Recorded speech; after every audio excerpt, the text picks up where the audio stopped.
வணக்கம். மற்றும் ஒரு உண்மை நலசல் நிகழ்ச்சியோடு இணைந்திருக்கின்றோம். காசா மீதான இஸ்ரேலின் தாக்குதல்கள் நேற்று 200வது நாளை தொட்ட நிலையில் அங்கு கொல்லப்பட்ட பாலஸ்தீனியர்கள் எண்ணிக்கை 34,183 உயர்ந்துள்ளது என்று காசா சுகாதார அமைச்சு தெரிவித்துள்ளது.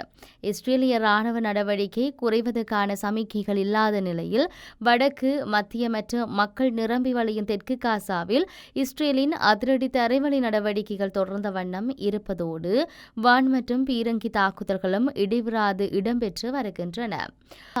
நுரைஸ்ரத், புஜ்ரைத் மற்றும் மகாசி அகதி முகாம்கள் மீது கடந்த 48 மணி நேரமாக இடைவிடாது தாக்குதல்கள் இடம்பெற்று வருவதாக அங்கிருக்கும் செய்தியாளர்கள் சொல்லியிருந்தனர். வடக்கில் காசா நகர், அதன் கிழக்கு பகுதியான சிஜாஜி மற்றும் செய்தூன் பகுதிகளில் இஸ்ரேல் குண்டுமழை பொழிந்து வருகிறது.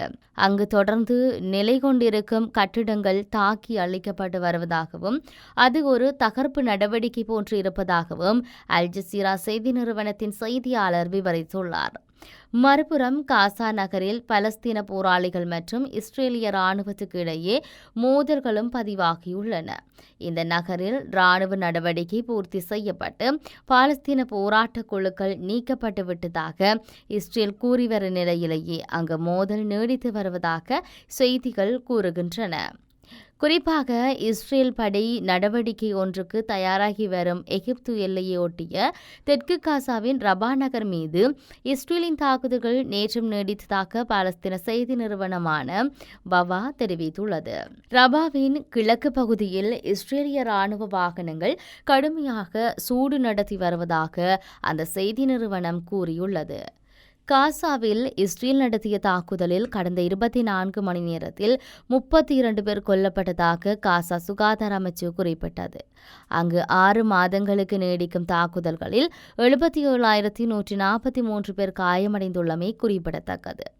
இதேவேளை கான்யூனிஸ் நகரிலிருந்து இஸ்ரேலிய ராணுவம் இந்த மாத ஆரம்பத்தில் பாபஸ் பெற்ற பின் அங்குள்ள நாசர் மருத்துவமனையில் கண்டுபிடிக்கப்பட்ட அந்த பாரிய மனித புதைகுழியிலிருந்து மீட்கப்பட்ட உடல்களின் எண்ணிக்கை 283 அதிகரித்துள்ளது. சிவில் பாதுகாப்பு நிறுவனத்தால் கடந்த வெள்ளிக்கிழமை தொடக்கம் இந்த புதைக்குழியில் தேடுதல் நடத்தி வருவதோடு தமது அன்புக்குரியவர்களை தேடி உறவினர்கள் அங்கு விரைந்து வருகின்றனர். இந்த புதைக்குழியை தோண்டுவது மற்றும் உடல்களை அகற்றுவதற்கு உதவியாக 1500 பிரேத பைக்கேற்றுகள் மற்றும் பாதுகாப்பு பொருட்களை வழங்கியிருப்பதாக சர்வதேச செஞ்சிலுவை சங்கம் தெரிவித்துள்ளது. எனது மகன் ஜமாலின் உடலை தேடி 5வது நாளாக நான் இங்கு வந்திருக்கிறேன். துரதிருஷ்டவசமாக எனது மகனின் உடலை என்னால் கண்டுபிடிக்க முடியவில்லை என்று ராஜிதா அபு அல் ஒலாத் என்பவர் குறிப்பிட்டிருந்தார்.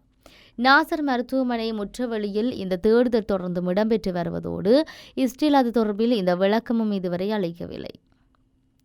காசாவில் உள்ள மருத்துவமனைகள் மீது இஸ்ரேலிய படை சுற்றி வளைப்புகள் மற்றும் உக்கிர தாக்குதல்களை நடத்தி வரும் நிலையில் அங்குள்ள மருத்துவ கட்டமைப்புகள் சீர்படுத்த முடியாத அளவுக்கு சேதமடைந்துள்ளது என்று ஐக்கிய நாடுகளின் சிறப்பு அறிக்கையாளரான லாங் மெக்கோங் ஜெனிவாவில் செய்தியாளர்களிடம் குறிப்பிட்டுள்ளார். காசா மீதான இஸ்ரேலிய குண்டு தாக்குதலுக்கு மத்தியில் சுகாதார வழக்குனர்கள் பல மாதங்களாக மருத்துவ பொருட்களுக்காக மிக குறைந்த அணுகலுடன் இக்கட்டான சூழ்நிலையில் பணியாற்றுகின்றனர் என்றும் அவர் சொல்லியிருந்தார். காசாவில் போர் நிறுத்தம் ஒன்றை ஏற்படுத்தும் முயற்சிகளும் ஸ்தம்பிதமடைக்கும் சூழலில் இந்த போர் நிறுத்த பேச்சுவார்த்தைகளில் தமது நிபந்தனைகளை மாற்றியதாக அமெரிக்கா குற்றச்சாட்டுகளுக்கு சுமத்துகின்ற அந்த குற்றச்சாட்டுகளுக்கு ஹமாஸ் அமைப்பு பதிலளித்திருந்தது. இது தொடர்பில் அந்த அமைப்பு வெளியிட்டிருக்கும் அறிவிப்பில் நமது அமைப்பின் நிபந்தனைகள் முதல் நாளிலிருந்து தெளிவானது என்றும் இஸ்ரேல் பிரதமர் பெஞ்சமின் நெத்தன்யாகு மற்றும் அவரது அரசு ஒப்பந்தத்தை தடுக்கின்றது என்றும் குறிப்பிட்டார். எகிப்து மற்றும் கட்டாரின் மத்தியஸ்தத்தில் இஸ்ரேலுடனான பணைய கைதிகளின் பேச்சுவார்த்தையில் பாலஸ்தீன ஹமாஸ் அமைப்பு கோல் கம்பத்தை நகர்த்தியதோடு அதன் நிபந்தனைகளில் மாற்றத்தை கொண்டு வந்துள்ளது என்று அமெரிக்க ராஜாங்க செயலாளர் ராஜாங்க திணைக்கள பேச்சாளர் மத்தியூ மில்லர் கடந்த திங்கட்கிழமை 22ஆம் தேதி சொல்லியிருந்தார். இதுக்கு பதிலளித்த ஹமாஸ் அமைப்பு கூறியதாவது, ஹமாஸ் மற்றும் போராட்டக்காரர்களின் நிபந்தனைகள் முதல் நாளிலிருந்து தெளிவாக உள்ளதோடு அவை கடந்த மார்ச் மாதம் முன்வைக்கப்பட்ட அனைத்து தரப்பினர்கள் மற்றும் மத்தியஸ்தர்களால் வரவேற்கப்பட்டது. இந்த நிபந்தனைகள் எமது மக்களின் தேசிய நிலைப்பாடு என்பதோடு நிரந்தர போர் நிறுத்தம் ஒன்று, ஆக்கிரமிப்பு படைகளின் வெளியேற்றம் மற்றும் காசாவின் அனைத்து பகுதிகளிலும் தமது இடங்களிலிருந்து வெளியேற குடியிருப்பாளர்கள் திரும்புவது மற்றும் மீள்கட்டமைப்பை ஆரம்பிப்பதிலேயே அவர்கள் ஆர்வம் காட்டுகின்றனர் என்று குறிப்பிட்டுள்ளார்.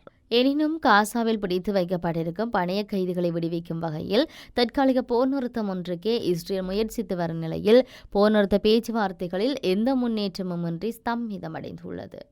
காசாவில் கடந்த அக்டோபர் மாதம் 7ஆம் தேதி முதல் இஸ்ரேல் நடத்தி வருகின்ற தாக்குதலில் உயிரிழந்தோர் எண்ணிக்கை 34,183 அதிகரித்திருக்கு.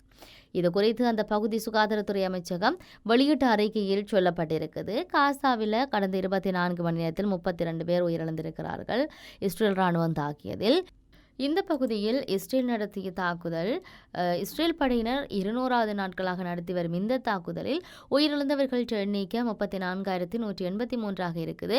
இஸ்ரேல் குண்டு வீச்சில் இதுவரை 77,143 பேர் காயமடைந்திருக்கிறார்கள் என்று அந்த அறிக்கையில் சொல்லப்பட்டிருக்கின்றது. இதையும் தாண்டி தங்கள் எல்லையிலிருந்து மிக நீண்ட தொலைவில் உள்ள இஸ்ரேல் ராணுவ நிலை மீது லெபனானின் கிஸ்புல்லா படையினர் முதல் முறையாக செவ்வாய்க்கிழமை நேற்று தினம் தாக்குதல் நடத்தினார்கள். இது குறித்து அந்த அமைப்பினர் வெளியிட்ட அறிக்கையில் இஸ்ரேலின் ஏக்கர் நகருக்கு வடக்கே அமைந்துள்ள ராணுவ நிலை மீது ட்ரோன்கள் தாக்குதல் நடத்தப்பட்டது. லெபனானில் இஸ்ரேல் நடத்திய இந்த தாக்குதலில் ஒரு கிஸ்புல்லா வீரர் உயிரிழந்ததுக்கு பதிலடியாக இந்த தாக்குதல் நடத்தப்பட்டது என்று அந்த அறிக்கையில் தெரிவிக்கப்பட்டுள்ளது. இந்த ட்ரோன் தாக்குதல் தொடர்பாக செயற்கைக்கோள் படத்தையும் கிஸ்புல்லா அமைப்பு வெளியிட்டிருக்கு. கடந்த அக்டோபர் மாதம் 7ஆம் தேதி காசா போர் தொடங்கியதிலிருந்து இஸ்ரேல் ராணுவ நிலைகளில் கிஸ்புல்லாக்களும் அந்த ஆயுத குழுவின் நிலைகள் மீது இஸ்ரேல் படையினரும் பரஸ்பர தாக்குதல் நடத்தி வருகிறார்கள். எனினும் செவ்வாய்க்கிழமை நடத்தப்பட்டுள்ள ட்ரோன் தாக்குதல்களால் தான் எல்லைகளுக்கு அப்பால் மிக நீண்ட தொலைவில் உள்ள இஸ்ரேலை நிலை மீது கிஸ்புல்லாக்கள் நடத்தியுள்ள முதல் தாக்குதல் இதுவாகும்.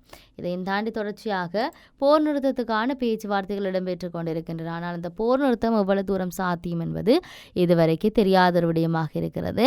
இப்பொழுது இஸ்ரேல் மீண்டும் தன்னுடைய தாக்குதலை தொடங்கி இருக்கின்றது. பாலஸ்தீனத்தின் மீது அதிக அளவிலான உயிர் சேதங்கள் தான் எஞ்சி இருக்கின்றன ஒழிய இதை விடுத்து வேறு எதுக்குமே இல்லை. இப்பொழுது அந்த மருத்துவமனையில் புதைக்கப்பட்டிருந்த உடல்கள் சார்ந்து அதை இனங்காண்பதற்காக அவர்கள் உறவினர்கள் ஏராளமானவர்கள் அந்த இடத்துக்கு வந்து கொண்டிருக்கிறார்கள். இதையும் தாண்டி அவர்கள் அந்த உடலங்களை கண்டுபிடித்திருக்கிறார்கள். இதனால் பெரிய ஒரு சர்ச்சையான கருத்துக்கள் வெளிவந்து கொண்டிருக்கிறது. இந்த நிலையில் தொடர்ச்சியாக போர் நிறுத்தத்துக்கான பேச்சுவார்த்தைகள் முன்னெடுக்கப்பட்டு வருகிறது. ஆனால் போர் நிறுத்தம் என்பது எவ்வளவு தூரத்துக்கு சாத்தியமான என்பது இதுவரை உறுதிப்படுத்தவில்லை. ஏனென்றால் பேச்சுவார்த்தைகள் நடைபெறுகின்றன. ஆனால் கடைசியில் ஒரு தீர்மானம் எடுக்கின்ற போது கிடப்பில் போடப்பட்ட இல்லாட்டி ஸ்தம்பிதம் அடைந்து போயிருக்கின்ற மாதிரியான பதில்கள் தான் தீர்வுகளாக வருகின்றன. இருந்தாலும் இஸ்ரேல் இப்பொழுது பதில் தாக்குதலை தாக்குதலை மேற்கொண்டிருக்கிறது. இந்த தாக்குதலை பாலஸ்தீன பகுதியில் இருக்கக்கூடியவர்கள் எவ்வாறு எதிர்கொள்ளப் போகின்றார்கள் என்ற மிக கேள்விகள் தொக்கி நிற்கின்ற நிலையில் இப்பொழுது தொடர்ந்தும் பேச்சுவார்த்தைகள் அடுத்த கட்ட நகர்வுக்கு செல்லும் என்று எதிர்பார்க்கப்பட்ட நிலையில் அது அப்படியே எந்த ஒரு அசைவுமின்றி இருக்கின்றது என்பதுதான் மிக கவலைக்குரிய ஒரு விடயமாக இருக்கின்றது. ஆகவே பொறுத்திருந்தான் பார்க்க வேண்டும் என்ன நடக்கப் போகின்றது என்பதை மற்றும் ஒரு உண்மை நலச நிகழ்ச்சியில் சந்திப்போம். வணக்கம்.